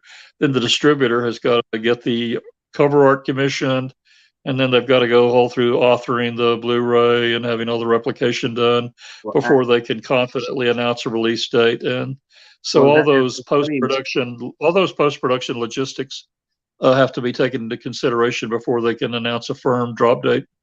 Well, it's funny you mention it because they just released the first of the poster art for Ouija Shark 2, and I was looking at that, and then I saw the trailer for Cocaine Shark, and it really is literally the same cover for Ouija Shark 2, except for I think one boat is missing, but it literally is almost a carbon copy of Ouija Shark 2. Yeah, it's like I know when our Japanese district. I'm looking at both posters and going like, it's the same damn poster. I think one boat's not there, but it's literally the same poster, except they reversed it. Whereas like a Ouija shark is coming here, and then the other shark is coming from this angle. But yeah, it's sort of like taking a page from the Asylum, as far as that goes. Yeah, geez, I have so many more questions, but you know what? I'm gonna go ahead and end it here. because I definitely want to, I'll definitely to have you come back for sure. I'd like to have you come back, maybe even come back with some of your cast members. Um, maybe down Well, the I'm going to line. be at Bride of Frankencon in June with Jess the Flux and hopefully with Elaine Huntington. So if they're with me, then we could hopefully maybe do a podcast there while I've got some of my talent with me. Uh, excuse me for a second. Um, yeah, that'll be good. That'll be fun. That now, do you like? Okay, gosh, I guess I gotta cut you for a couple more minutes. Do you like doing conventions yourself? Do you mind sitting there and talking movies with the fans? Is that Oh something yeah, you I like? love it. Yeah, I've not done that many of them, but I've done I think three before. So the last one I did was Cinema Wasteland in Cleveland, and then I did one in Nashville where I my one of the best things about doing conventions is you never know who they're going to have you sit next to, and so you make all kinds of interesting new friends. When I did this convention in Nashville, they had me sitting next to the female lead from Tron, the girl from Tron and from Caddyshack, and so that was a lot of fun just to see her every day and spend all day sitting next to her. And then when I was doing Cinema Wasteland a few years ago, the Diane Thorne was there, the star of Ilsa She-Wolf of the SS, and that movie was produced by one of my best friends, David Friedman. So I had already met Diane before, so just getting to see her and hang out with her a little all weekend was a big treat. Oh, I bet. I bet. I just had a friend of mine who just scored the whole trilogy of Ilsa. He got the trilogy. He found it at a flea market. I was like, damn, I remember that. Um, Yeah, well, yeah, they haven't come out on Blu-ray, I don't think so. oh, The best DVD. editions of them were the old Anchor Bay DVDs were the best they ever came out on, and those things were loaded with the audio commentaries. But now those DVDs with the commentaries are very very rare, and so I wish somebody would Blu-ray them and carry over those commentaries so those commentaries wouldn't be so hard to come by. Because my Question. friend Dave Friedman, he did a commentary on Ilsa She Wolf the SS, where he talked about all the troubles he had producing it, about how he had to rent the studio, Hogan's Heroes, and use all those Hogan's Heroes sets, and how he had to go to a bait shop and get worms for one of the scenes where they needed maggots and stuff like that. Do you think some movies now? I mean, you hear that. You hear that. Some movies are a little bit. It's going to be harder to make because of the current climate. Making movies. Now because the things are going on in the world. Um, as a film director, do you worry about some of your stories not being able to being made because of that? Like when you're making like a film like Demon Queen 2. Are you going to be a little nervous about that because you have to worry over look over your shoulder, make sure people aren't there? Nothing that I would worry about. No, I don't worry about that at all. Good, good, No, good. that's the least of the worries. Yeah, yeah. I just it's just like you hear the it's sad you hear this term now, whereas you never used to hear it, but it's like you hear the term, well, you can't do that one, you couldn't do that today. I think that's really disheartening, when you sit there and think about it. Like I couldn't do that film today. Oh, yeah, like people say you couldn't. There's a lot of movies people claim you couldn't make today, like Taxi Driver, Blazing Saddles. But I don't really worry about in the indie low budget world. You don't have to worry about that so much. That's more of something you have to worry about if you're doing a major studio movie. But in the indie world, that's really not anything we worry about. Right. All right. Let's see. I got a question here. Oh, thank you, Echo. Um, let's see. Sad mentions, where can I talk to Donald Farmer? Well, as a matter of fact, you can talk to Donald Farmer on his social media, and I have that down below. You can send him a question through his Instagram page, and you can say hello to him there. And he's very responsive, so feel free to do that. You can also check him out on his IMDb page. You can see his body of work there, even though it's not all correct. As you said, I mean, yeah, like you said, it's hard to get that fixed. But thank you so much, Donald, for coming out. I know you gave up a night with your lady for this, So I do appreciate that, and thank you very much, Donald's lady, for letting him sit in with us today. Um, yeah, this is awesome. This was worth the wait. Can I tell you? Can I tell you that this has Okay, well, been thank you for inviting me on the show. yeah, this has been worth the wait. I'm so tickled. Thank you so much for answering all the questions, and I hope I asked you some questions that you weren't expecting, because that would be the sign that I'm doing a good job. Um, all right, folks.